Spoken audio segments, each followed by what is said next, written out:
Bem-vindos ao Impacting Talk, um espaço de conversas reais com propósito. Neste episódio, abrimos um caminho para um diálogo, uma conversa necessária e sobre a violência doméstica. A nossa convidada é a doutora Raquel Famurosa, advogada e uma mulher de fé, que une o conhecimento jurídico à paixão humana. Juntas vamos falar um bocadinho sobre este tema forte que impacta muitas mulheres e de que formas é que o direito poderá ajudar essas mulheres. Doutora Raquel, fala-nos de ti. Desde já, muito obrigada por estar aqui. É um prazer gigantesco estar sentada para já ter esta conversa interessante com uma mulher tão fantástica num cenário de impactar outras mulheres. Muito obrigada pelo convite. Na verdade, nós é que agradecemos mesmo e queria dizer-lhe que nós é que estamos muito felizes porque é o nosso primeiro episódio do Impacting Talk Tenho o prazer de estar cá. e a honra é toda nossa. Por favor. O que é. Perguntam há pouco sobre o que é falar da Raquel, não é? Quem é a Raquel? Desde logo, a Raquel é a Tisha. Ok, são duas figuras distintas, mas que é a mesma. Uhum. Tisha é como eu sou conhecida para todos os meus amigos, familiares próximos, o meu seio. Portanto, Tisha, obviamente, aqui também.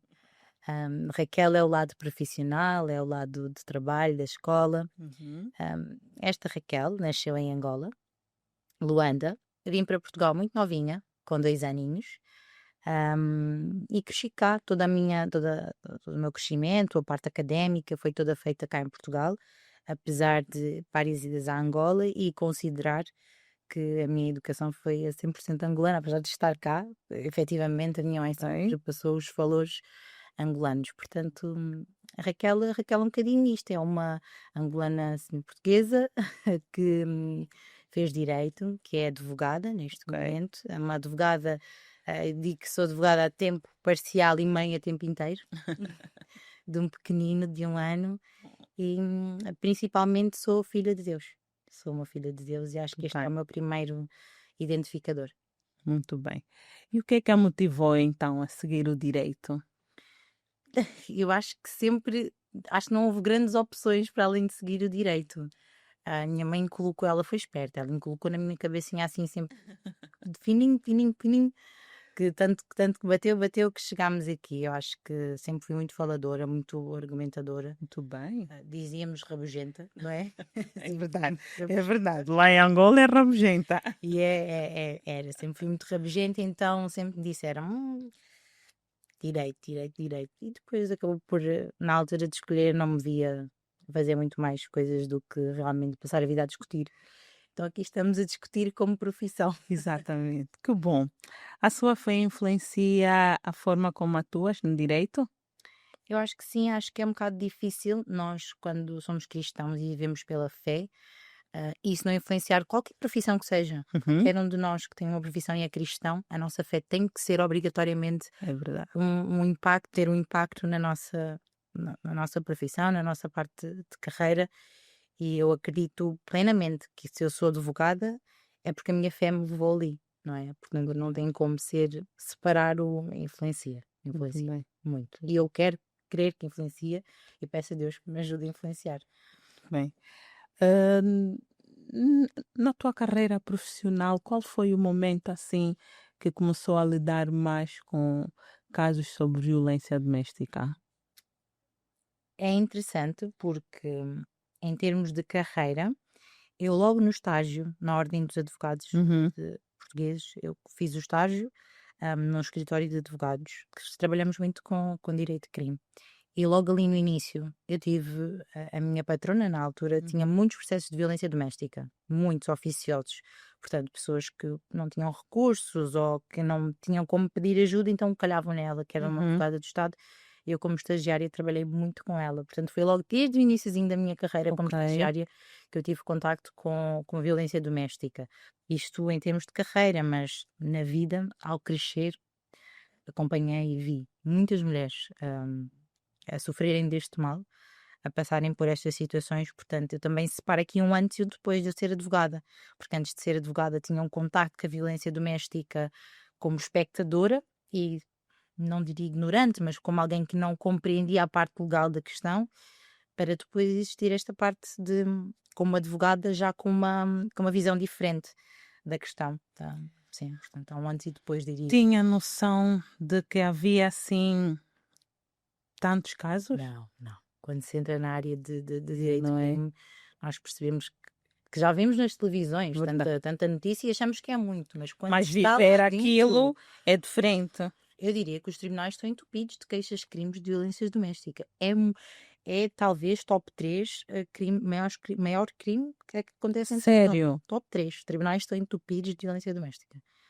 É muito, muito, muito, muito, muito. Os números são absurdos. Por isso é que é tão importante, ainda bem que vocês trouxeram este assunto para ser falado, porque se está a acontecer tanto é porque tem que se conversar, e é isto, acho que é este o trabalho Verdade. fantástico do Impacto Humano, É é verdade. trazer assuntos que são necessários para as mulheres. É verdade. E assuntos reais que muitas das vezes muitas mulheres passam no anonimato e não conseguem se expressar. Exato. E então, legalmente, o que é considerado violência doméstica? Não me vou atrever a tentar ditar o que o código diz, não saberia dizer de cor, mas tenho aqui a pequena definição do artigo. Sim. Ok? Nosso Código Penal português diz-nos no artigo 152 que quem, de modo reiterado ou não, Hum. infligir maus tratos físicos ou psíquicos, incluindo castigos corporais, privações de liberdade, ofensas sexuais, ou impedir o acesso ou a fruição aos recursos económicos e patrimoniais próprios ou comuns de quem? Do cônjuge, ex-cônjuge, isto aqui é importante, porque as pessoas pensam que violência doméstica é só o marido ou o namorado que vive junto. Não, o ex aqui também encontra-se, ok? Uma pessoa descendente, ascendente, portanto, o que é a violência doméstica? São todos estes maus tratos, incluindo não só o físico que estamos habituados, Uhum. estes outros que aqui descreveu, infligem-nos a alguém que está sobre a nossa alçada. Alguém vulnerável sobre nossa alçada. Quer seja uma mãe que viva comigo, uma mãe mais velha que viva comigo, quer seja o meu filho, quer seja o meu afilhado, o meu primo que viva comigo, ou o meu namorado, Uhum. ex-namorado. Portanto, legalmente é esta a base da violência doméstica. Ao contrário do que secularmente achamos que violência doméstica é só receber uma chapada. Que claro que é, mas há muito mais a envolver do que simplesmente o ato de bater alguém na violência doméstica. Ouve-se falar muito sobre violência abusiva. O que é isto? Quando é que uma mulher consegue identificar que de facto está perante a uma violência abusiva? Hum. É interessante porque para conseguirmos perceber quais são os sinais de violência, se calhar temos que ir perceber quais são os tipos de violência que podem existir, Exatamente, não é? Para exatamente. conseguirmos discorrer quais são os sinais de cada um deles. Eu diria que a violência doméstica mais típica, que é a física, Física. todos nós já conhecemos, é aquela que deixa marcas Visíveis. Marcas visíveis. Marcas visíveis, exatamente, no corpo. É aquela que às vezes não precisa de ser. Atenção, violência doméstica não é só quando o meu namorado ou o meu marido bate constantemente. Ele deu-me um morro e foi a primeira e última vez, mas também é violência doméstica e também requer punição. Ok? As pessoas muitas vezes encontram mulheres que acreditam que não têm direito a ser ouvidas ou ser visto como vítimas porque aconteceu uma vez. Ele estava chateado, deu-me uma vez, nunca mais aconteceu. Não deixou de ter sido uma situação de violência doméstica. Até porque o artigo diz uma vez ou reiterada. Ok? Basta uma vez. Basta uma vez. Basta uma vez, senhoras. Basta uma vez. Costuma-se dizer quando tem a primeira é porque terá muitas outras, É o quando que eu se vejo. permite. É o que eu vejo. Ao contrário, muita gente quer crer que não, pode mudar. Pode, não podemos falar, não podemos dizer que nunca há mudança, não é? Também acreditamos num Deus que é capaz de abrir mas no comum É muito é difícil. muito difícil. Normalmente, se há uma vez, há mais vezes. Mas isto é a violência física, ok? Temos a violência sexual. Violência sexual é muito complicada juridicamente de Determinar. de provar, porque é algo que acontece entre quatro paredes, ninguém está lá a ver, portanto a prova é mais difícil. E é aqui aquela questão pequena do consentimento, não é? Pessoalmente dentro do casamento é muito difícil esta violência, verdade? Porque às vezes a pessoa começou a relação, até queria, depois diz que não a meio. Pois, ok. mas acontece, ok? Muitas mulheres somos vítimas de violações dentro do próprio casamento, da própria casa, ok? Acontece. É uma forma de violência doméstica, violência económica. Há muitas pessoas que eu tive um caso no passado, já não tenho, em que esta senhora recebia o salário, o marido exigia, por exemplo, que o salário dela ele tinha que estar na conta dela, ou seja, o contrato dela de trabalho, o IBAN era do esposo. Ela não tinha acesso a nada, que se ela quisesse comprar uma água, tinha que lhe pedir, se queria. Isto é uma forma de conseguir controlar onde é que ela vai, com quem ela está, como é que ela vai. Portanto, isto é também uma forma de violência. A violência psicológica também é muito complicada de determinar, não é? Porque são marcas mentais. Ao contrário da física que nós conseguimos ver, esta às vezes Não é vamos ver, visível. exato, só vamos ver que há uns anos para a frente. E as E às gerações, vezes marcam por uma vida inteira. eu acho que é a pior forma de violência doméstica porque conseguir curá-la é muito difícil. A vítima também tem mais dificuldade em expressar o que está a sentir lá dentro. Diferente de tenho uma nódoa, vou ao hospital e fazem-me um curativo. Outra coisa é uma mancha na minha mente. E eu primeiro consegui compreender o que eu estou a sentir comigo própria e depois consegui expressar isso e pedir ajuda é mais difícil. Mas também eu acredito que é a maior tipo de violência que acontece, é a psicológica. Porque normalmente é difícil também conseguir prová-la. Então as pessoas saem mais impunes, então cometem mais vezes. Ok.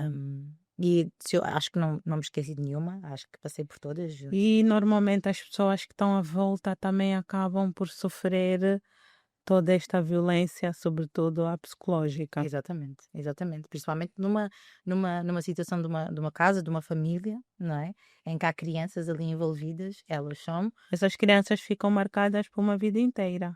Aliás, e dou um alerta: a violência doméstica não é só para quem recebeu o abuso diretamente, ok? O nosso Código Português diz que é violência doméstica também, por exemplo, as crianças que veem o ataque indireto, ou seja, a mãe sofre de violência doméstica, mas a criança também é considerada vítima de violência doméstica, porque está a ser colocada numa situação vulnerável de perigo. Portanto, não é só para um. Uma mulher que percebe que está diante de uma situação de violência doméstica, como é que ela deve proceder? O primeiro passo é conseguir perceber, né, que está.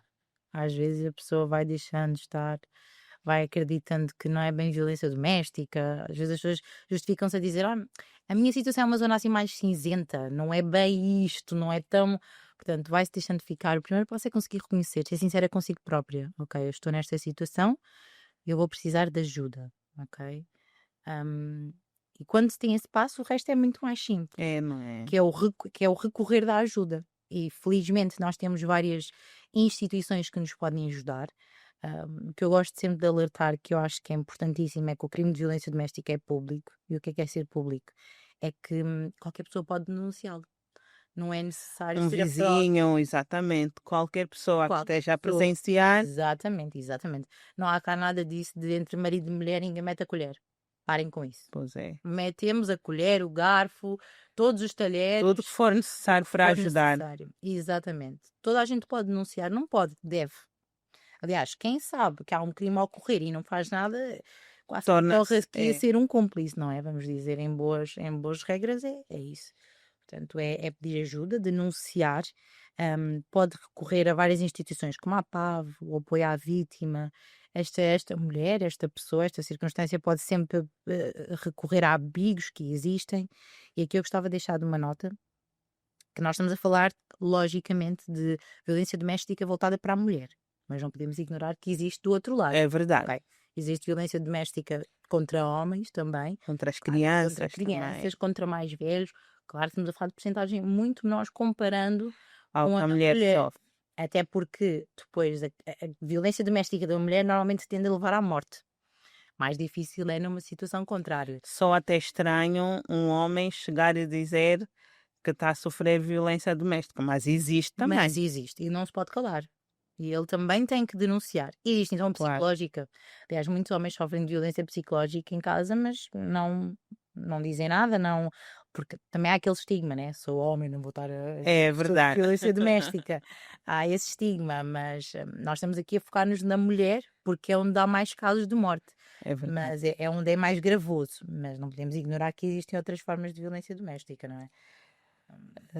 Tisha, agora por chamá-la por Tisha. Eu Claro, estou desde aquela hora a morder a língua, claro, porque família, somos próximas, claro. claro. E então, ao chamá-la Tisha, vou puxá-la mais para mim, não é? E então, na experiência como cristã, que há bocadinho disse e eu sei que é, muitas mulheres hesitam em denunciar ou pedir ajuda pelo facto de serem cristãs. Eu acho que o meu suspiro diz tudo, não é? Infelizmente, sim. Infelizmente, é uma realidade triste, mas é uma realidade séria.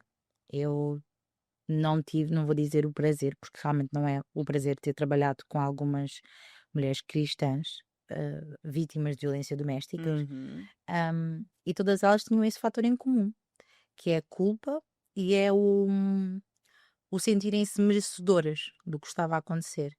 Porque no seio cristão, no seio da fé, há um estigma que foi passado. Eu nem consigo muito bem perceber como e porquê. De que a mulher, ao ter que ser submissa, acaba por ter que aceitar, não é? Tudo. Tudo. E então muitas mulheres que não compreenderam ainda bem o significado da submissão, entendem a submissão como se sujeitar até à violência. E muitos homens aproveitando-se da Submissão à sujeição, que são duas coisas diferentes. completamente diferentes, exatamente. E o argumento é a submissão. Eu costumo dizer que nós encontramos em Efésios 5:21, se não estou enganada, é a questão Uhum. da submissão da mulher, que o apóstolo Paulo vai lá dizer para as mulheres sujeitarem-se submeterem-se aos seus Uhum, maridos, uhum. que é esse texto, que é uma problemática, que não seria uma problemática se toda a gente lesse um bocadinho anteriormente, que dizia para toda a gente submeter uns aos outros, e se lesse um bocadinho depois, fala sobre o homem e o papel do homem para com a mulher. Mas é este o argumento que se utiliza para muitas mulheres, na cabeça delas, sentirem que merecem receber todo o tipo de abuso, porque têm que ser submissas. Como é que elas podem lidar com a culpa nesses casos? Acho que tem que para já, ter uma conversa séria com Cristo, para que Deus lhes ilumine a compreender o que é que Ele quis Uhum. dizer ali. Porque nós não podemos ler a Bíblia sem o Espírito Santo. Verdade. Não vamos entender nada. E elas têm que conseguir compreender o que é que Deus está a falar em submissão. O que é a submissão, então, afinal? A submissão que elas estão a tentar levá-las, que elas querem atingir, né? Esta submissão que elas querem atingir, é a submissão que eu estou a viver, é isto que Deus quer para mim, que eu leve, que eu me sujeite a violências sexuais, é Uhum. isto que Deus estava a dizer, um Deus de amor, que veio morrer por mim. Elas, ao compreenderem compreenderem o que é a submissão, se calhar vão conseguir perceber, ok, então eu não tinha culpa. Eu não tenho a culpa hum, de, de que o meu marido está a interpretar algo errado e a utilizar isto de forma a poder fazer de mim o que quer e entende, não é? Porque acho que aqui vai tudo muito centrar-se à volta desta questão da submissão, pelo menos do que eu vejo. Não sei se posso dar um exemplo. Pode, pode, pode. Eu tive um processo com uma cliente em que ela foi vítima de violência doméstica. Já não era a primeira vez que aquele senhor tinha ido para um tribunal por causa disso. A primeira vez teve pena suspensa, ou seja, foi condenado, não foi efetivamente para dentro da prisão. Depois, uns tempos depois, ela voltou com o senhor, Uhum. efetivamente, numa situação mais calorosa, chamou a polícia. A polícia vai, como é um crime público, não Uhum. precisa que ela apresente a queixa, a própria polícia dá continuidade e o processo avança. Só que ela ali já jurava a certo ponto, a certos pés, que não foi um mal entendido, ele não fez nada, foi um mal entendido, está toda a gente contra nós, porque as vizinhas depois testemunharam a dizer que ouviam e que vinham, não, toda a gente contra nós, Uhum. toda a gente contra nós. Até que na audiência de julgamento a tribunal realmente definiu que ele tinha cometido o crime e que iria preso, efetivamente. A senhora ficou desolada. Ficou desolada, desolada. Esta mulher chorava em pranto. Sim, não, ele não fez, eles não entendem. Que, Isto é o que é que está pior. à espera? E ela dizia-me, doutora, A doutora é uma mulher de fé, ela vai entender, se elas fossem as juízas, porque eram juízas, se elas fossem mulheres de fé, elas compreendiam. Hum. E eu, E não é como isso que assim? Deus Como, quer. como assim é que elas iam compreender só por serem mulheres de fé? O que é que ela é que eu não era submissa o suficiente, dizia ela. Ela Que dizia-me, triste. eu não era, eu era difícil, eu era desobediente, eu não me submetia. Então acabou por eu é que lhe levei a fazer a ter este tipo de atitudes, pela minha falta de submissão. E é esta a culpa que a maior parte das mulheres cristãs Exatamente. sentem, que elas é que lhes Exatamente. levam a fazer aquilo porque elas não são submissas o suficiente. Porque estes maridos, namorados, o que for, aproveitam-se deste bocadinho deste trecho para fazerem o que quiserem elas, porque sinceramente querem fazer o que Deus lhes pede e querem ser mesmo boas filhas de Deus, querem se submeter, mas não compreenderam o que é essa submissão. Então toleram e levam esta culpa de eu não devia estar a receber isto, mas ao mesmo tempo eu tenho que ser submissa, então eu tenho que aceitar. É uma situação de partir o coração. E a Sim. igreja, neste caso, como é que ajuda estas mulheres? A igreja tem um papel fundamental, porque o que eu vejo é que a igreja pode destruir ou construir. A igreja pode destruir ou construir, porque também vejo muito casos de muitas mulheres que dizem: eu contei à irmã, ou falei com o irmão, ou colar, e me disseram: aquele irmão, o É ancião, verdade. Ainda tem isto também. para ele ter chegado a este ponto é porque tu deves ter feito umas tantas para ele chegar àquele É ponto. verdade. Ou seja, há uma hipervitimização da vítima. Infelizmente isto acontece. Portanto, vai destruir mais ainda a vítima. Uma pessoa que já E está com faz com que culpa. ela se remeta ao silêncio e sofra calada. Exatamente. E um dia passe completamente psicologicamente e vemos situações porque o nosso primeiro papel como igreja e como cristãos é ter um comportamento como Cristo teve. E nós vemos situações em que Cristo, ele não vai vitimizar a vítima, ele acolhe a vítima. Vemos o caso muito bem daquela senhora que ia ser apedrejada. Ele não apedreja, não faz questões, não vai lá. Realmente, se foste mesmo encontrada, estavas mesmo com alguém que não é o teu marido, não, não, não. Ele pega e acolhe. Nós, como igreja, temos que acolher. Antes de qualquer questão, mas fizeste o quê? Conta-me lá bem isso. Estou a achar muito estranho. É verdade. Antes de tudo isso, nós temos que abraçar. Pediram que fizesse uma pergunta eh, quanto à igreja neste silêncio, o que é que a igreja tem feito para ajudar? Mas eu lembro-me que algum tempo atrás eu falei com uma jovem e ela disse-me que ouviu-te falar numa pregação que fizeste na igreja e aquilo foi quase que uma resposta à oração. Na verdade, a questão era se a igreja faz alguma coisa. E ao ouvir esta jovem falar que ouviu-te falar numa pregação sobre a violência doméstica, para mim, obviamente que a igreja faz alguma coisa. Mas eu ainda assim vou fazer-te a pergunta porque pediram para fazer. Claro, e eu fico muito feliz que através de mim, como instrumento, Deus tenha trabalhado no coração. E esta jovem largou o namorado. Diz. Por isso foste culpada. Eu não me sinto triste por isso. Não me sinto triste, porque se foi numa situação de violência doméstica, louvado seja Deus que esta, Verdade. esta, esta menina está livre para Verdade. agora encontrar alguém merecedor dela. Alguém que vai ser Cristo na vida dela, que está disposto a morrer por ela e ela se Verdade. vai submeter. Verdade. E vai se submeter não a receber abuso físico ou psicológico. Mas sim, respondendo à questão, eu acho que a igreja cada vez mais tem feito, ok? Hoje que houve um período em que não vi, eu pelo menos, ok? E vou ser humilde para falar só da minha esfera.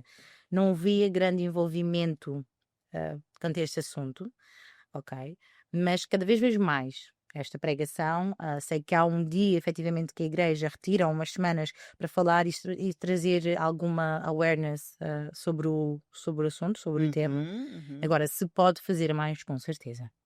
com certeza. Se pudermos tentar chegar mais próximo das comunidades desta APAV, trabalhar mais com estas mulheres, até mesmo conseguir compreender dentro da nossa própria igreja quem poderá estar vítima e também do outro lado, não é? A igreja também tem um papel para fazer com os agressores. Exatamente. Não é só com a vítima, porque nós também queremos salvar todo mundo. Deus veio para salvar toda a gente. Então há um trabalho a ser feito com o agressor, no sentido de lhe fazer entender, meu caro, o que está a acontecer é isto. E isto é crime. E nós, como igreja, temos o dever, a obrigação de denunciar e te ajudar a recuperar, a compreender o que estás a fazer para um molde melhor. Mas sim, acho que nós temos que fazer mais, mas a igreja tem feito. Porque a igreja é um parceiro social e então é importante. Principalmente até, eu até arrisco-me a dizer quanto à questão dos namoros. É importante falar disso com a camada jovem, Jovem, exato. porque cada vez mais há mais crimes de violência doméstica em namoro, o que para mim é absurdo pensar que há meninos de 14, 16, 17, 18 anos a passar por situações dessa e ainda digo mais, a utilizar o termo da submissão. Já apareceu. Jovens a dizer, não, mas ela não é submissa, tenho que lhe ensinar agora, porque senão depois no casamento eu fico parva. O versículo nem fala para ti, o versículo está a falar para casados, portanto, isto nem é para ti. E o que é pior ainda é que nessa fase de namoro é mais a violência verbal, psicológica Exato. e a física também, Também. mas É mais aquela psicológica, que normalmente vai se desenrolar para quê? e depois o final é a física. É a física. Num casamento. E Aliás, começa no namoro. é isso, é isso. E muitas mulheres erram, pecam ao pensar que a coisa vai ficar melhor.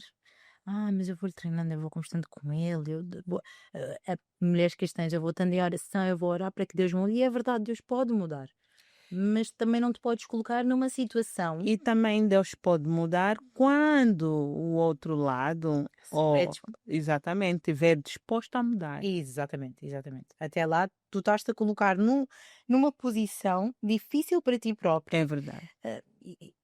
Não é que depois vais entrar num casamento que não tem como sair só assim porque não me apetece. É tudo muito mais complicado no casamento, não é? E normalmente a coisa fica bem mais feia no Fica. casamento. Bem mais feia. Há uma pergunta que não quero calar aqui na minha cabecinha, Tisha. E nas amizades? Tenho muita curiosidade. Nas amizades, fora do casamento, do namorado, nas amizades também há essa violência verbal? Legalmente eu diria que não. Se fôssemos enquadrar, vamos dar um exemplo, duas amigas que vivem juntas num apartamento, dividem a casa e uma delas é violenta, palavras, até ações físicas, o que for. Uhum. Legalmente nunca seria enquadrado como violência doméstica, ok? Seria enquadrado aqui como uma ofensa à integridade física. Muito bem. Mas pensando na parte um bocado por detrás daquilo, eu poderia dizer quase que sim, porque as nossas amizades têm um poder muito grande sobre nós. E às vezes a violência psicológica nas amizades acontece imenso. Muito. Então, entre mulheres, porque nós somos tão influentes, influenciamos tanto umas às outras, que às vezes nós vemos meninas e senhoras a submeterem a outras Uhum. completamente. Sim, sim. Portanto, eu diria que sim. Apesar de não estar tipificado, ou Exato. seja, não está na lei, Sim, sim. mas existe. Existe. Ninguém pode ir agora à esquadra dizer que a minha amiga comete violência doméstica. Não façam isso. Mas, sim, podemos dizer completamente que existe, sim. Acho que Muitas sim. mulheres vivem no silêncio. O que é que dirias a esta mulher? E- É complicado porque eu diria o que se calhar tenho vindo a dizer ah, às clientes que me chegam e que querem avançar com a queixa e depois já não avançam. E o que eu Uhum. diria é falar não é um ato de cobardia, mas de coragem. Pedir ajuda é coragem. Um ato de É coragem. um ato de coragem, é um ato de libertador. É verdade. É dizer que vai parecer escuro durante um tempo, vai parecer complicado, porque há aqui também um bocado da dependência emocional, não é? Então, o desconectar, o deslargar daquilo, a incerteza vai dar medo, mas há um outro lado. Não fica ali, não termina ali. Há mais para a vida. E eu costumo dizer a frase de é justo que o que muito vale custe. Verdade. Portanto, vai custar este desmame, esta libertação vai custar. Mas a tua liberdade ao final vai valer Vai valer a custo. pena. Então, o que eu costumo dizer é: vai na certeza de que não estás sozinha. Há outras mulheres que te entendem, que te compreendem. Apesar de nós sentirmos ninguém está a entender, estão a achar que eu estou a exagerar, estão do lado dele. Há quem compreenda, há quem sabe, há quem te ouve, há quem te escute, que entende o que tu estás a passar. Não estás sozinha. E quando chegares do outro lado, vais compreender o mar de mulheres que está deste lado para te abraçar e para te dizer: eu estive ali, eu entendo, tu vais conseguir sobreviver.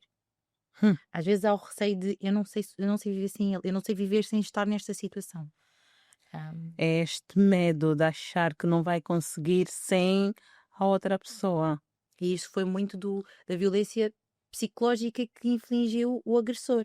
Ao dizer: quem és tu sem mim não consegues fazer nada, se estás aqui é por mim, É aquilo, verdade. aquilo, aquilo. Esquece que esta pessoa, durante anos da sua vida, não nasceu colada a ele. Foi alguém durante esse período. Portanto, ela é alguém separada e individual.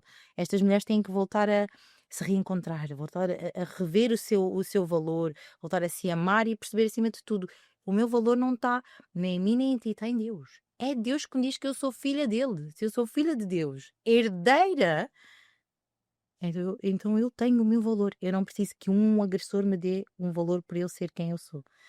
É conseguir compreender isto, mas isto é muito difícil para alguém que está mentalmente mal. Às vezes é até dá vontade. Por favor, acorda! É verdade. Porque parece que elas não, mas não dá para culpar. A É. pessoa mentalmente já não é quem ela Não é a mesma. não é. E depois olham para trás, quando já estão fora daquele círculo, e dizem: uau, eu não me reconheço. Quem é que eu era naquela Se eu época? soubesse, já tinha dado o primeiro passo faz tempo. Yeah. E também sabemos que há um número ainda que mínimo, mas ainda há mulheres que conseguiram sair, deram o passo e saíram, mas vivem com a culpa, com a vergonha. O que é que dirias a essas mulheres? Que Larga, conselhos? larga mesmo a culpa, larga a vergonha. Quem devia ter vergonha é o agressor. Há esta inversão na nossa mente. Parece que o agressor é que tem a pompa, sou mauzão, e a vítima é que fica com a vergonha do. Nem pensar, nem pensar. Não tens que sentir vergonha absoluta, tens que sentir orgulho, primeiro, porque estiveste do lado da vítima, no sentido de que não foste tu o causador de dor a alguém. Uhum. Isso por si só na situação é uma fonte de orgulho. Porque o que acontece muitas vezes é: bateste-me, eu também te bato, e ficam nesta do bate-bate e passam os dois a ser vítima e agressor. E tu foste superior a isso. Tu saíste da situação e não te tornaste também tu uma opressora. Okay? Há orgulho nisso. E não tens que ter vergonha por uma parte da tua história que te fez chegar onde estás agora. Querendo ou não, e infelizmente vai ser com marcas, mas tornou-te a mulher que agora está e que existe. A mulher que sabe melhor, Mais que sabe forte. se defender, mais forte, que já não permitirá que determinadas coisas aconteçam com ela e com as pessoas à volta. Portanto, tudo o que acontece na nossa vida acaba por ser para nos levar Um a ensinamento. um lugar em que temos que Exato. aprender. Não temos que ter vergonha das coisas que nós passamos. Se for mal, é não fazer de novo, fazer melhor. Mas eu estou aqui na graça de Deus porque isto me aconteceu e agora eu faço melhor. Não tenhas vergonha, de forma alguma. Uau! Isto é Só- muito forte. é. É muito forte. Nós estamos quase a terminar. Deixa. O que é que achas que faltou por dizer? Apesar de que é um tema muito vasto, Muito. há muito que se lhe diga e esse tempo não foi suficiente, Hum. mas o que é que precisavas dizer? Eu acho que eu gostava de abordar aqui uma questão que eu acho que tem passado muito sobre as linhas da violência doméstica e que acho que há pouco eu não mencionei na violência doméstica, na violência social, Uhum. da violência doméstica. Acontece muito nos namorados, que é aquela questão do ahm, não, mas tu não podes ir ter com os teus amigos. Não quero que estejas com os teus amigos, não quero que estejas com as tuas amigas e começa a proibir a pessoa de socializar. É pior que o pai. Pior que o pai, que a mãe, que a avó, todos pior, pior. É pior que o sargento, acaba por envolver a pessoa numa bolha e separa-lhe de todo o mundo. Há aqui uma alienação da pessoa para o mundo.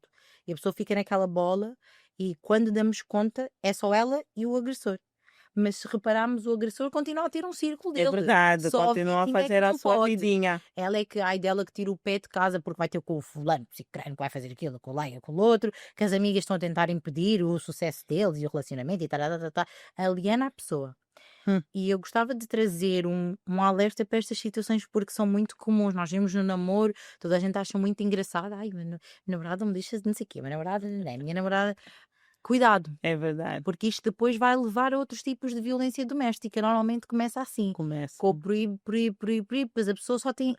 Como é que desenvolvemos a dependência? Eu só vivo para ele, eu não tenho outro círculo, é só eu e ele o tempo todo.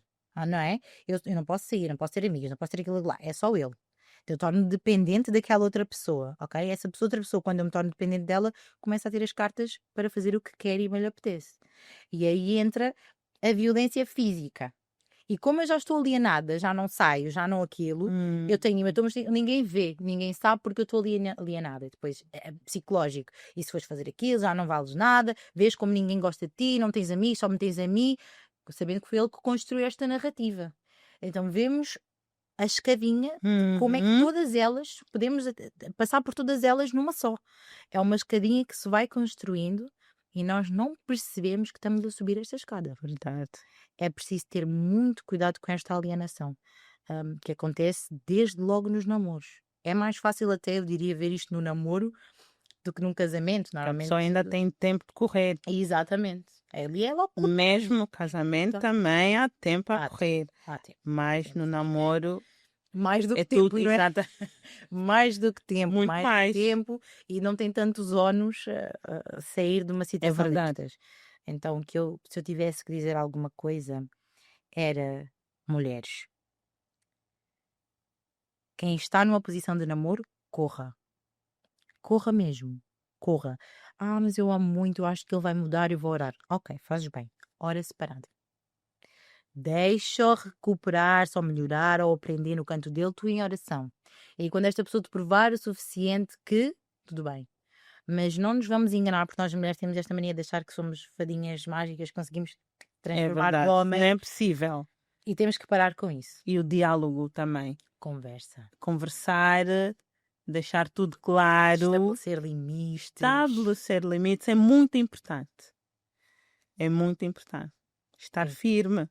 Tem que estar firme. É estabelecer e segui-los, não é? Não vale a pena dizer, não, até aqui não, mas depois ele. Está bem, Fica está derretida, cedo. não dá. Se cederes, depois não é um limite, não é? E diria também à mulher cristã que a submissão, como disseste bem, não é sujeição.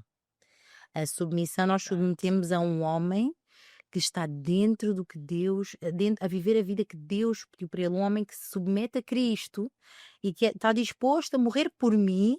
É esse homem a quem eu me submeto, e a submissão não significa ele mandar em mim, mas significa eu ser cooperadora dele no bem máximo da família, que é os dois nos ajudarmos a chegar ao céu, não é? Verdade. O propósito é nos ajudarmos à salvação. Então eu entendo que ele, como cabeça, espiritualmente, e trabalho com ele para esse fim. Não é ele me manda lavar a louça, eu tenho que.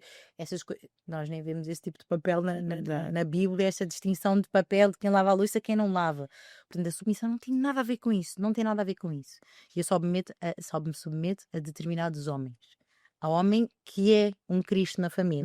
Se ele não é um Cristo, não tem nenhuma obrigação a submeter esse homem. Bem, é verdade. Eu diria à mulher cristã, submissão até certo ponto, distinção entre submissão e sujeição, como disseste e bem, e quem já sofreu, quem já passou, não sinta vergonha do que viveu. Não sinta mesmo vergonha. É uma marca de guerra que teve e tornou-lhe quem ela é hoje. Quem está a passar pode pedir ajuda. Peça ajuda na comunidade cristã, a um irmão, a uma irmã de confiança. Se não quiser, porque as pessoas podem não querer levar isto à igreja, é possível ir até à PSP, GNR. Há uma linha própria, acho que é o 114, se não me engano, que a pessoa pode ligar e dizer, eu preciso de ajuda. Eu sei que daqui a 5 minutos vou-me dar de ideias, mas agora eu estou a pedir ajuda. Ajudem-me. Isto pode salvar vidas. Pode salvar vidas. Correr à PAV. Eu preciso de ajuda, estou nesta situação. Eu acho que é isto. Eles até podem ajudar a identificar se realmente é ou não é. Eu não tenho forças para fazer por mim. Por favor, ajudem-me. É reconhecer que é ser sincera com ela própria. Eu estou a viver isto, isto, isto, aquilo. Eu não estou a conseguir por mim mesma. Ajudem-me. Porque há um outro Uhum, lado, que é um lado libertador. uhum. É o que eu teria a dizer hoje. Uau, é verdade, Tisha. Obrigada, Tisha, por estás aqui. Foi uma conversa muito boa, apesar de falarmos da violência doméstica, mas Uhum. foi necessário, porque tenho a certeza que poderás ajudar muitas mulheres a compreender o que elas de facto estão a passar e como elas podem também sair disso. Claro que sempre te vou chamar quando necessário for. Para mim é um prazer estar cá. Muito obrigada e que continues nessa tua caminhada profissional, que eu sei que ainda has de ajudar muitas e muitas mulheres e continues a pregar sobre a violência doméstica. Se Deus permitir, assim estarei. Também, Assim obrigada. farei. E também devo dizer que fico mesmo honrada em estar em círculo de mulheres que se param para falar sobre estes assuntos. Eu acho que é importantíssimo o que aqui está a ser feito. O impacto humano é exatamente isto, o impactar. É isso mesmo. Não há nada mais que vai impactar do que situações reais. Reais, é verdade. Portanto, não tenho mais do que saudar-vos por estarem a trazer este tema, que apesar de pesado, é necessário. É verdade. Portanto, muito Obrigada. obrigada por me teres Obrigada, novamente. obrigada. Teix. Então chegamos ao fim do nosso Impact in Talk, que fala sobre a violência doméstica. Assista e compartilha também com outras mulheres. Pode ser que te sintas impactada pela essa história que foi muito importante falada aqui pela nossa Tisha e que esperamos por ti no próximo Impact in Talk.